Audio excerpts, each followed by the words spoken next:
নমস্কাৰ, এই মুহূৰ্ত দিবলৈ লৈছোঁ আজি ৰাতিপুৱাৰ বহুকেইটা গুৰুত্বপূৰ্ণ খবৰ।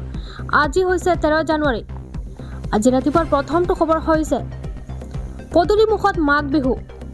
ভোগৰ উৎসৱ ভোগালীক আদৰাৰ প্ৰস্তুতিত এতিয়া ব্যস্ত হৈ পৰিছে প্ৰতিজন অসমীয়া।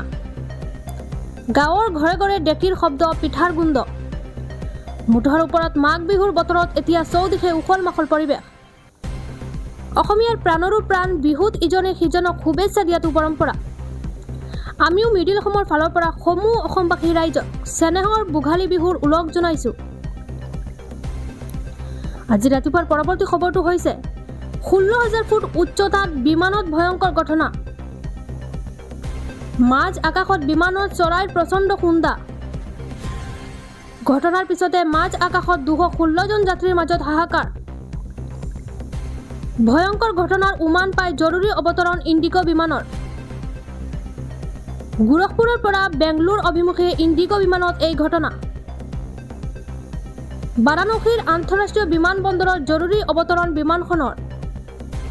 উৰণৰ 15 মিনিট সময় পিছতে সংঘটিত হয় সংঘৰ্ষৰ ঘটনা। চৰাইৰ খুন্দাত ক্ষতিগ্ৰস্ত হয় বিমানৰ সন্মুখৰ অংশ। পাইলটৰ বিচক্ষণতাৰ বাবে ট্ৰেফিক কণ্ট্ৰলৰ সৈতে যোগাযোগ কৰি অৱতৰণ। আজি ৰাতিপুৱাৰ পৰৱৰ্তী খবৰটো হৈছে এটা ব্ৰেকিং নিউজ। মই ক্ষমা বিচাৰিছোঁ। অৱশেষত অসমবাসীৰ ওচৰত ক্ষমা বিচাৰিলে ৰেজাউল কৰিম চৰকাৰে। মই মোৰ মন্তব্য উঠাই লৈছোঁ। মই মোৰ মন্তব্যত দুখ প্ৰকাশ কৰিছোঁ। মোৰ শব্দ উচ্চাৰণত ইফাল সিফাল হয়তো হৈছে। মই বৰ অসম গঢ়াৰ কথাহে কৈছিলোঁ। মোৰ মন্তব্যক বেলেগভাৱে লৈ যোৱা হ'ল। মই সমন্বয় আৰু উন্নয়নৰ কথাহে কৈছিলোঁ। মই মনোবৃত্তি লৈ কথা কোৱা নাছিলোঁ। এনেদৰে মন্তব্য কৰিছে ৰেজাউল কৰিম চৰকাৰে। আজি ৰাতিপুৱাৰ পৰৱৰ্তী খবৰটো হৈছে এটা ব্ৰেকিং নিউজ। জানুৱাৰী মাহতেই ফাদিল হ'ব গৌৰৱ গগৈৰ পাকিস্তান লিংক। গৌৰৱ গগৈক সকিয়নি মুখ্যমন্ত্ৰী। গৌৰৱ গগৈৰ পৰিয়ালৰ 4জনৰ 3জনেই বিদেশী। এনে লোকক অসমীয়া ৰাইজে বৰঘৰত সোমাবলৈ অনুমতি নিদিয়ে। গৌৰৱ গগৈৰ পাকিস্তান লিংক সন্দৰ্ভত মন্তব্য মুখ্যমন্ত্ৰী ডক্টৰ হিমন্ত বিশ্ব শৰ্মা।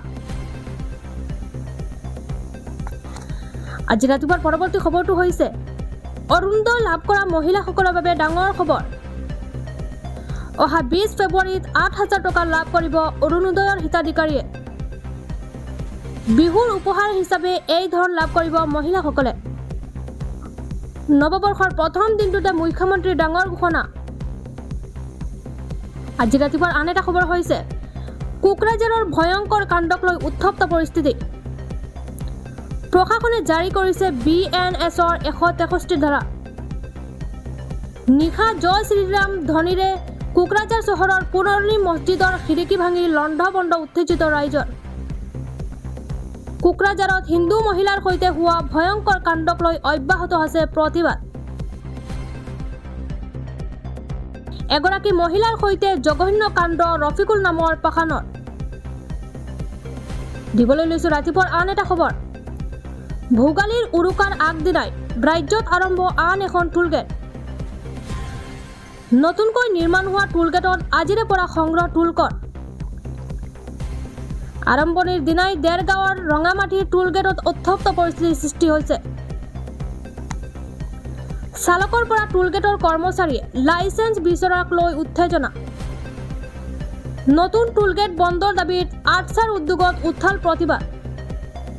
উত্তপ্ত পৰিস্থিতি নিয়ন্ত্ৰণৰ বাবে মোতায়েন বৃহৎ সংখ্যক আৰক্ষী। সাংবাদিকৰ কেমেৰা দেখি টোলগেটৰ কৰ্মচাৰীৰ পলায়নৰ চেষ্টা। আজি ৰাতিপুৱাৰ আন এটা খবৰ হৈছে 26ৰ বিধানসভাৰ নিৰ্বাচনক লৈ নামনিত কংগ্ৰেছৰ ৰংডংকা। কংগ্ৰেছ সাংসদ ৰকিবুল হুছেইনৰ উপস্থিতিত বিশাল পদযাত্ৰা। প্ৰদেশ কংগ্ৰেছৰ সংখ্যালঘু বিভাগৰ অধ্যক্ষৰ নেতৃত্বত সংবিধান বচাও গণতন্ত্ৰ বচাও কাৰ্যসূচী। চেঙা সমষ্টিত পালহাজিত ছলমান খানৰ নেতৃত্বত বিশাল পদযাত্ৰা। পদযাত্ৰাত অংশগ্ৰহণ দুবহৰীৰ কংগ্ৰেছ সাংসদ ৰকিবুল হুছেইনৰ। মুখ্যমন্ত্ৰী হিমন্ত বিশ্ব শৰ্মাই গাদীচ্যুত হোৱাৰ ভয়ত বদৰুদ্দিন আজমলক মাতিছে। আজি ৰাতিপুৱাৰ পৰৱৰ্তী খবৰটো হৈছে উৰুকাৰ পূৰ্বে পুনৰ আহিল মিয়া মাছৰ প্ৰসংগ। মিয়া মাছ বৰ্জন কৰাৰ ঘোষণা শৃংখল চলিহাৰ। বাংলাদেশী মিয়াই উৎপাদন কৰা মাছ নিষিদ্ধ কৰিব উজনিত। বাংলাদেশে মাছ বেচিব আহিলে অপ্ৰীতিকৰ পৰিস্থিতি কৰাৰ হুংকাৰ। শীঘ্ৰেই বাংলাদেশীৰ মাছ বন্ধ কৰিবলৈ চৰকাৰক আহ্বান বীৰ লাচিত খানাৰ।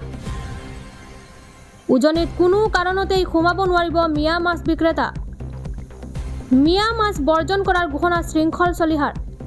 আজি ৰাতিপুৱাৰ আন এটা খবৰ হৈছে ডবকা ডিফু সংযোগী ৰাষ্ট্ৰীয় ঘাইপথত AS01 FY7799 নম্বৰৰ স্কৰপিঅ' আৰু AS02 S3560 বলেৰো বাহন দুৰ্ঘটনাত সংঘটিত হয়।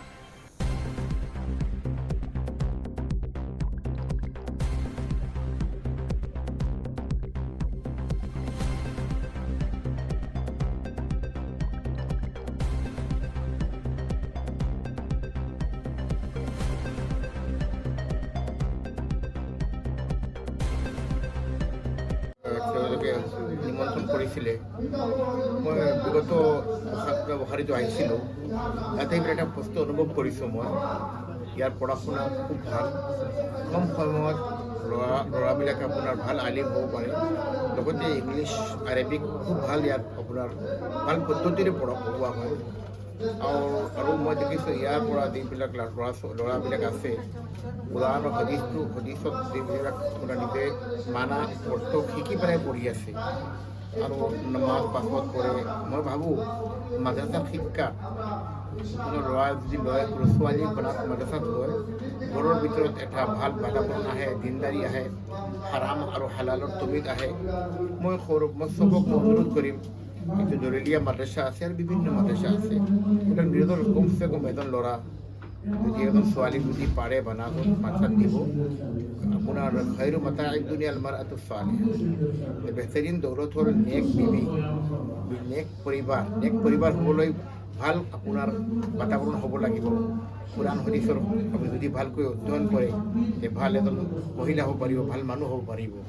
সেইকাৰণে কোনো মানুহে যদি কোৰাণখন ভালকৈ বুজি লয়, কোনো মুছলমানে যদি কোৰাণখন ভালকৈ পঢ়ি লয়, আল্লাহ নবী সাল্লাল্লাহু আলাইহি ওয়াসাল্লামৰ জীৱনী পঢ়ি লয়, কেতিয়াও ভুল কাম কৰিব নোৱাৰিব, কেতিয়া বেপদত যাব নোৱাৰিব, ড্ৰাগছৰ পৰা আঁতৰি থাকিব, শৰাবৰ পৰা মদৰ পৰা আঁতৰি থাকিব, আপোনাৰ কুকীৰ্তি যিবিলাক কাম আছে সেইবিলাকৰ পৰা আঁতৰি থাকিব।